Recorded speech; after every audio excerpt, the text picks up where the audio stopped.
देखो, हम लोग प्रॉफिट एंड लॉस पढ़ रहे थे और उसमें जो हम टाइप पढ़ रहे थे वो कौन सा पढ़ रहे थे, नंबर ऑफ आर्टिकल। ठीक है, different number of article. Number of article मतलब वस्तुएं अलग अलग खरीदते हैं और उनको बेचते थे।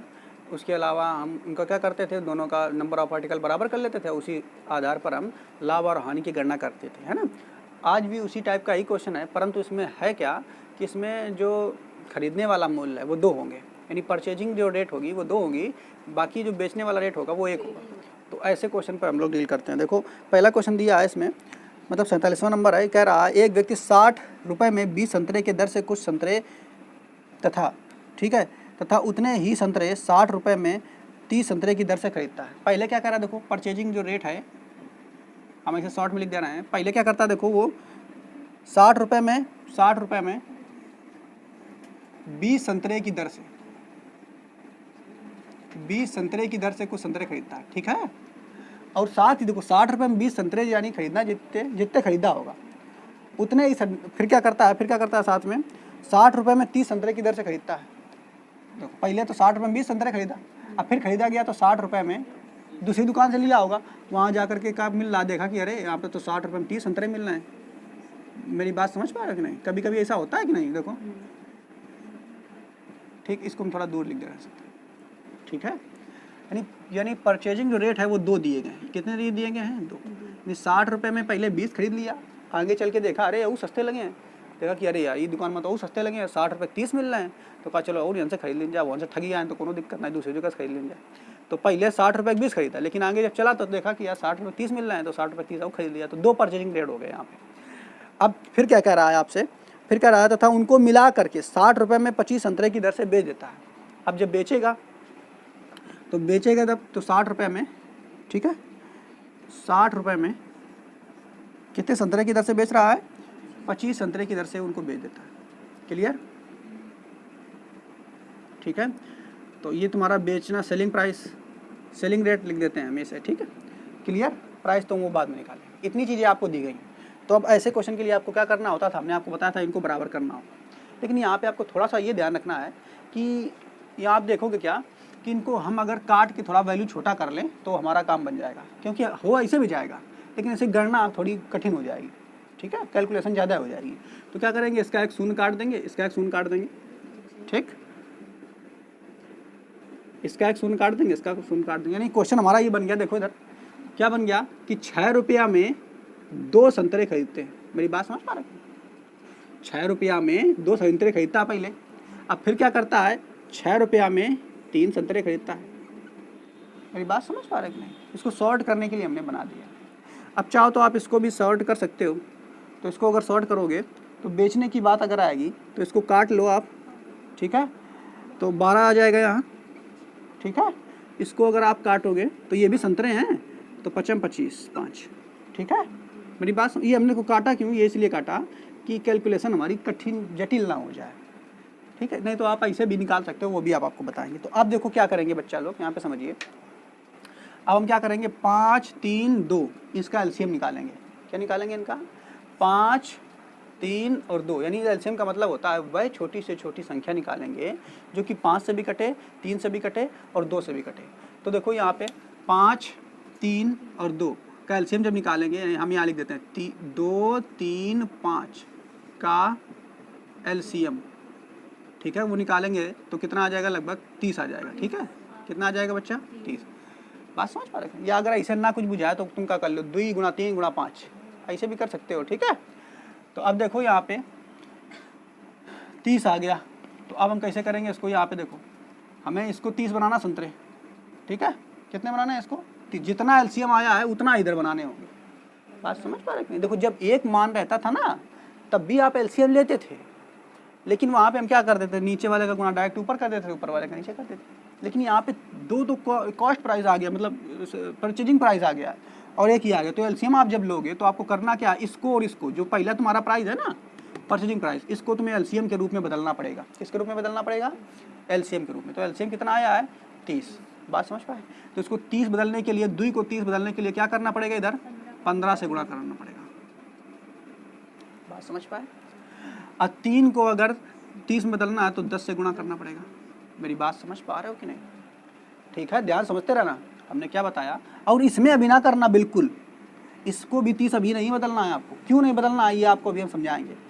क्योंकि देखो पहले वाले जो क्वेश्चन में आपने क्या किया था कि भैया ये नीचे वाला जो संतरे थे ऊपर वाले संतरे को बराबर करना था ना, तो नीचे वाले संतरे का गुणा ऊपर वाले से करा देते थे, ऊपर वाले से नीचे करा देते थे, तो संतरे की संख्या बराबर हो जाती थी। लेकिन यहाँ भी बराबर करेंगे हम, लेकिन यहाँ बराबर ऊपर वालों को करेंगे दोनों को, इसको अभी बराबर हम नहीं करेंगे। कब करेंगे तब आपको बताएंगे अभी आपको, ठीक है, बात समझ पा रहे हैं। तो जब करोगे एलसीएम से बराबर तो ऊपर देखो तुम्हारे संतरे कितने हो जाएंगे 30, मेरी बात समझ पा रहे हो कि नहीं, ठीक है, कितने संतरे हो जाएंगे 30, यानी 30 संतरे जो हैं उसने खरीदे, ये अलग से लिख दे रहे हैं, ठीक है, बराबर कर दिया तुमने। कितने रुपए खरीदे, तो 15 छक्का 90 रुपये के, क्लियर, ठीक है। अब इधर चलेंगे तो 30 संतरे इधर खरीदे उसने, कितने रुपए के 60 रुपए के, मेरी बात समझ पाए कि नहीं। यानी अंतिम निर्णय तुम्हारा यहाँ पे ये चीज़ निकल के आया कि जो व्यक्ति है उसने 30 संतरे इधर खरीदे थे 90 रुपये के और 30 संतरे इधर खरीदे थे 60 रुपये के, ठीक है। तो अब अगर तुम ध्यान से देखोगे तो उसने संतरे कुल खरीदे कितने हैं 60, नहीं समझ पा रहे, कुल संतरे कितने खरीदे हैं 60, कुल संतरे 60 खरीदे हैं, लेकिन कुल कितने रुपए खरीदे हैं 60 संतरे, तो 90 और 60 जोड़ोगे तो 150 रुपये खरीदे। मेरी बात समझ पा रहे हो, इतनी बात समझ में आ रही है कि नहीं। तो देखो यहाँ पे आप देखोगे तो क्या देखोगे बच्चा कि कुल संतरे उसने 60 खरीदे हैं, लेकिन कितने के रुपए खरीदे हैं, तो जितने रुपए खरीदते हैं वही तो सीपी होता है, तो 150 रुपया। अगर ना इसे समझ में आए तो 90 और 60 जोड़ लो, फिर लिखो 150, ठीक है, आ रहा समझ में। अब फिर क्या करेंगे, अब देखिए, यानी तुम यहाँ 60 संतरे खरीद के लाए हो, लेकिन बिचियो का 5, गलत बात है ना, 60 है बेचना पड़िए, तो 60 बेचने के लिए तुम्हें इस ऐसे चीज़ से गुणा करना पड़ेगा कि ये संतरा 60 बन जाए। तो 60 बनने के लिए क्या करना पड़ेगा, इधर तुमको 12 से गुणा करने पड़ेगा और इधर भी 12 से गुणा करना पड़ेगा, या डायरेक्ट ऐसे कर लो जैसे आप पहले करते थे, तो ये भी 60 संतरे हो जाएंगे। अब देखो ये भी खरीदने वाले 60 संतरे, बेचने वाले 60 संतरे, 60-60 हो गए बराबर, वही काम हो गया जो पिछले वाले क्वेश्चन में होता था। तो बस अब यहाँ 12-12 में 144 होता है, तो एसपी तुम्हारा कितना हो जाएगा 144। अब बताओ घाटा बाकी मुनाफा, घाटा, खरीदा 150 रुपये का, बेचा 144 रुपये का, है ना, तो 6 रुपये घाटा हुआ। कितने रुपये घाटा हुआ 6। आपसे पूछा क्या है, प्रश्न में पूछा है, मान क्या पूछा है, हाँ, तो उसके लाभ हानि की गणना कीजिए। तो हानि हुई रही भैया, कितने की हो रही, देखो इधर हानि 6 की हानि हुई रही, कितने में हुई रही 150 में, 150 में, तो प्रतिशत में पूछा है तो इसलिए 100 रुपया, 1 शून्य से 1 शून्य कट जाएगा, 5 दूनी 10, 5 3 15, 3 से काट दोगे 3 दूनी 6, यानी 4% की हानि होगी। कितने परसेंट की हानि होगी, 4% की हानि। मेरी बात समझ पा रहे हो कि नहीं। यानी ये ऑप्शन नंबर तुम्हारा सही हो जाएगा बच्चों, बी नंबर ऑप्शन सही हो जाएगा, ठीक है। देखो हमने इसमें कुछ नहीं किया, देखो यहाँ पे भी कैलकुलेशन इतनी बड़ी हो गई। अगर तुम सोचो कि अगर यहीं पर कैलकुलेशन करते एफर, तो यानी एलसीएम तुम्हें लेना पड़ता 20 और 30 के एलसीएम लेना पड़ता कि नहीं। अब 20 और 30 का एलसीएम लेकर के तब तुम गुणा कराते तो बड़ी बड़ी डिजिट आ जाती, तो वहाँ कैलकुलेशन तुम्हें ज़्यादा करनी पड़ती। यहाँ पे हमने इसलिए काट लिया है कि ये मान छोटे हो जाए, और छोटे होने से जब निकालेंगे तो आराम से कैलकुलेशन हो जाएगी। उम्मीद है आपको ये क्वेश्चन पूरा समझ में आया होगा। इस तरीके के 3-4 क्वेश्चन हम और कराते हैं ताकि ये कन्फर्म हो जाए आपको, ठीक है। नोट करिए इस क्वेश्चन को। देखो क्वेश्चन नंबर 48 है, इसमें क्या कह रहा है, कह रहा है कि 10 रुपये में 11 चॉकलेट की दर से चॉकलेट तथा इतनी ही चॉकलेट 10 रुपये में 9 चॉकलेट की दर से खरीदी गई। तो पहले क्या किया उसने, 10 रुपये में, ठीक है, 10 रुपये में 11 चॉकलेट, ठीक, सस्ती वाली चॉकलेट रहा है। फिर 10 रुपये में 9 चॉकलेट की दर से,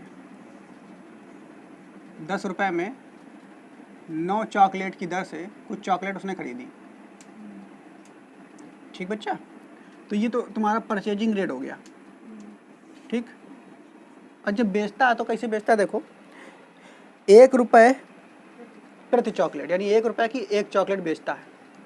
यानी जब बेचता है तो 1 रुपया की एक चॉकलेट वो बेचता है, ठीक। अब आपसे पूछ क्या रहा है, तो पूरे सौदे में प्रतिशत लाभ या हानि ज्ञात कीजिए। तो बस आपका पहला काम क्या है कि जब भी ऐसा क्वेश्चन हो तो सबसे पहले आपको क्या करना है, एलसीएम ले लेना है, ठीक है। समझ रहे हो कि नहीं। तो यहाँ पे देखो सबसे पहले कुछ कटेगा तो है नहीं, कटेगा ना, नहीं कटेगा।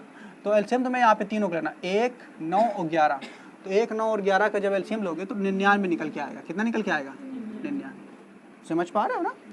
अच्छा, अब फिर क्या करना है बच्चा, देखो अब तुमको इनकी संख्या, ये जो चॉकलेट्स हैं इनकी संख्या को बराबर करनी है। इस पे अभी आपको विचार नहीं करना है। जबकि पहले वाले क्वेश्चनों में जो इसके टाइप पहला वाला आया था जिसमें एक परचेजिंग डेट होता था, उसमें दोनों को एक साथ बराबर कर लेते थे, लेकिन यहाँ पे आपको पहले एक साथ बराबर नहीं करनी, ये बात आपको ध्यान रखनी है यहाँ पे, ठीक है। तो जब भी करेंगे तो आप सबसे पहले क्या, ये 99 बनाने के लिए इसमें 11 गुणा करना पड़ेगा, करना पड़ेगा कि नहीं, और इसमें कितना 9 का गुणा करना पड़ेगा, ठीक है। तो बच्चा जब इसमें 11 का गुणा करोगे तो ये तो तुम्हारा 99 बन जाएंगी ना, लेकिन 11 का गुणा हमें इसमें करना है। तो जब 11 का गुणा इसमें करोगे तो ये तुम्हारा 110 रुपया हो जाएगा, ठीक है। इसका जब गुणा करेंगे तो ये तो तुम्हारा 99 बन जाएगा, लेकिन 9 का गुणा जब इसमें करोगे तो 90 हो जाएगा। बात समझ पा रहे हो कि नहीं?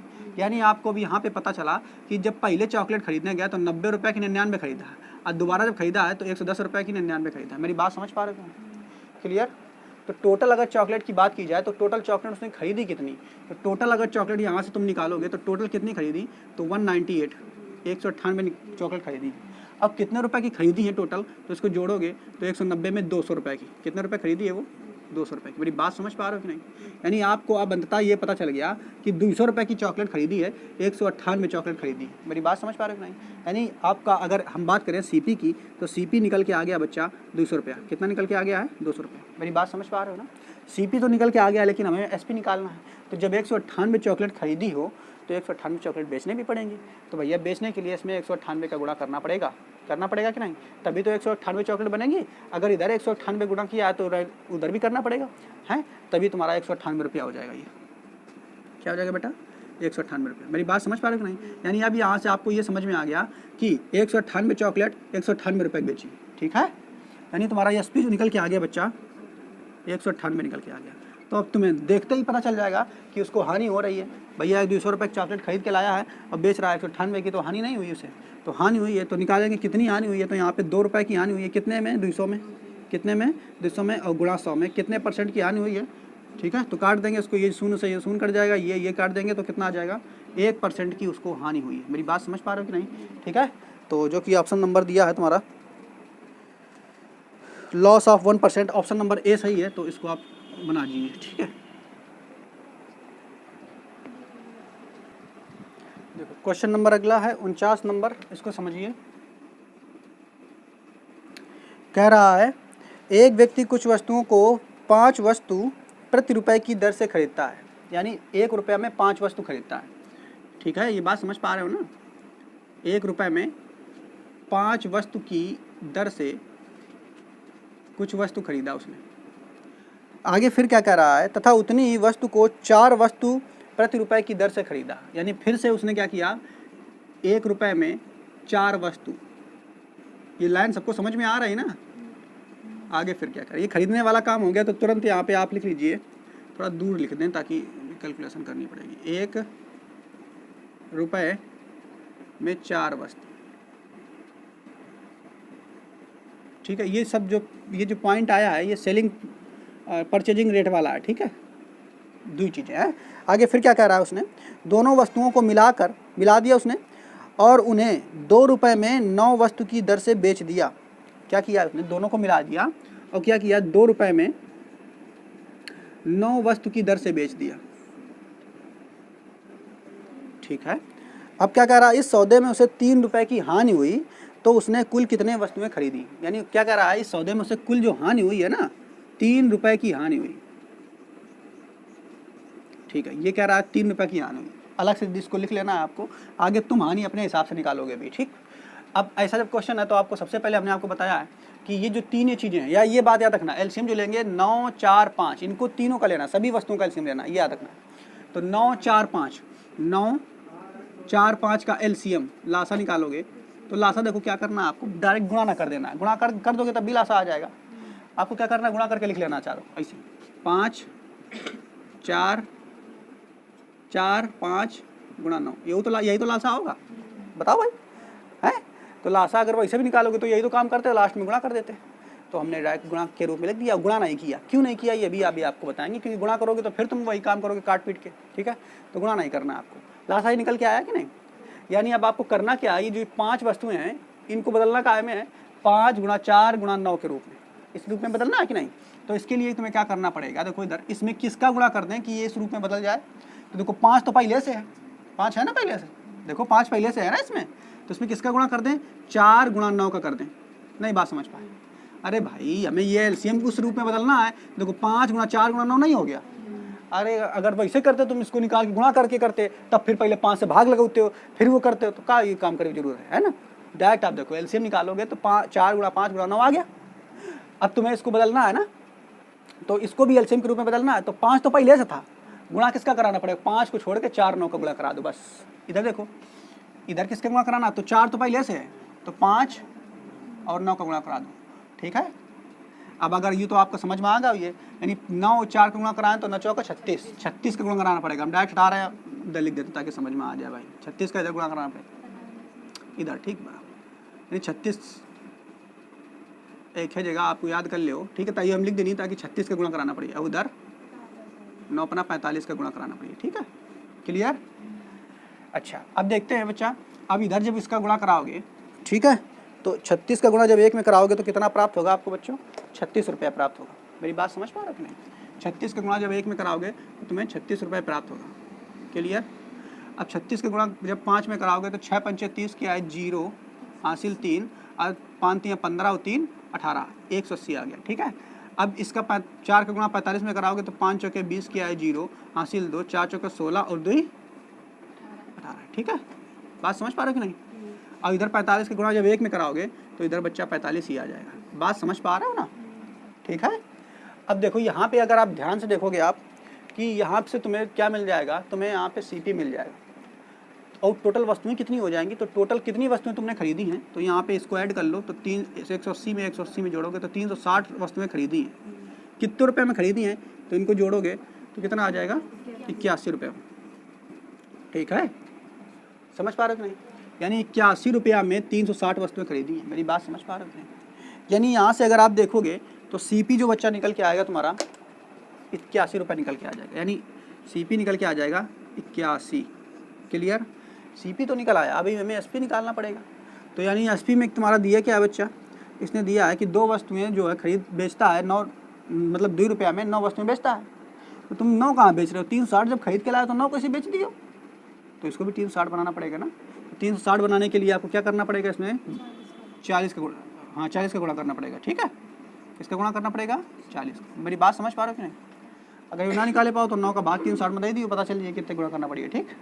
तो 40 का गुणा करना पड़ेगा, तो जब 40 का गुणा करोगे तो ये 360 वस्तुएं तो बन जाएगी, और 40 इधर करोगे तो 40 दूना 80, यानी आपको रेट मिल जाएगा कौन सा, एसपी का, यानी बेचने वाला रेट मिल जाएगा 80। मेरी बात समझ पा रहे हो कि नहीं, यहाँ से बात समझ में आई कि नहीं।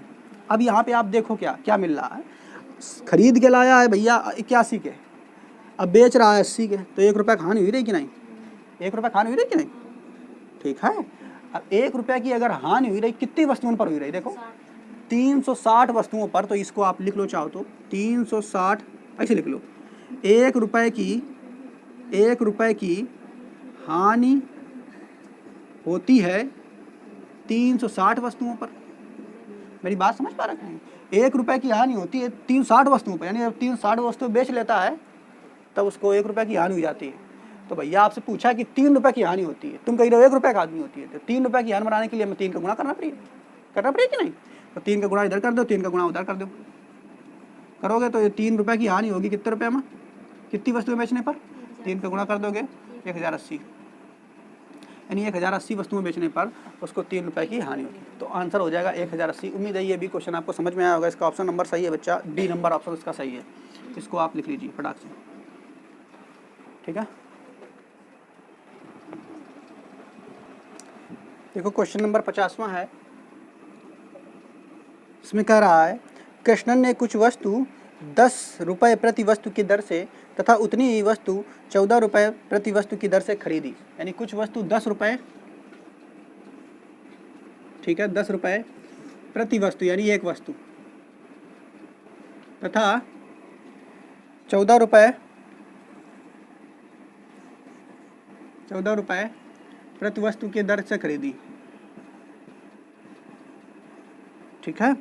फिर क्या करा, उन्हें एक साथ मिला करके 13 रुपये प्रति वस्तु की दर से बेच दी। तो बेचने की बात कर रहा है, तो 13 रुपये, ठीक है, प्रति वस्तु की दर से बेच दी। ठीक है। तो ये तुम्हारे परचेजिंग रेट हो गए और ये सेलिंग रेट हो गया। तो सबसे पहले आप देखोगे एक का एलसीएम तो एक होगा, कोई दिक्कत नहीं है, हैं? अभी आप देख रहे हो तो इसमें कुछ बराबर करने की ज़रूरत है क्या? तो पहले से बराबर है, पहले से बराबर है, कुछ बराबर करने की जरूरत है क्या इसमें? नहीं बराबर करने की जरूरत है। तो बस देखो टोटल वस्तु खरीदी कितनी, तो 2 वस्तु जोड़ दो, 2 वस्तु खरीदी। मेरी बात समझ पा रहे हो कि नहीं? अरे भैया मैं देख रहे हो पहले से बराबर है तो बराबर करने की जरूरत क्या है? तो एक जोड़ दोगे तो 2 वस्तु खरीदी। कितने रुपये खरीदी 2 वस्तु? तो 24 रुपये खरीदी। मेरी बात समझ पा रहे हो कि नहीं? यानी सीपी तुम्हारा निकल के आ गया 24। ठीक है बच्चा। इसके बाद अब देखो बेच कितना रहा है, तो एक वस्तु बेच रहा है तो गलत बात है, खरीद के 2 लाए हो तो एक कैसे बेची हो? तो दोनों बेचना पड़ेगा, तो इधर भी गुणा करना पड़ेगा 2 का, यानी 2 का गुणा कराओगे तो 2 वस्तु इधर आ जाएगा और ये 26 रुपये हो जाएगा, यानी ये तुम्हारा सेलिंग प्राइस आ जाएगा। तो सेलिंग प्राइस कितना हो गया? 26। अब यहाँ पे क्या हुआ, 24 की खरीद के लाया, 26 की बेच रहा है, लाभ कितने का हो रहा है? 2 का लाभ हो रहा है। ठीक है, कितने पर? 24 पर। तो इसलिए 100% निकाल देंगे बस, तो इसको काटेंगे तो 12 आ जाएगा। ठीक है, तो 100/12 कर देंगे। इतने प्रतिशत इसको जब काट पीट लोगे तो आप लोग का आ जाएगा आंसर 8/1/3%। कितना आ जाएगा? 8/1/3%। इसको आप लोग काट के देख लेना। ठीक है, क्लियर? ये आंसर हो जाएगा। तो इस टाइप के जो क्वेश्चन हैं यहाँ से समाप्त होते हैं। अब अगले वीडियो में हम नेक्स्ट टाइप के क्वेश्चन पढ़ेंगे, तब तक आप इन्हीं क्वेश्चनों की प्रैक्टिस करते रहिए। ठीक है।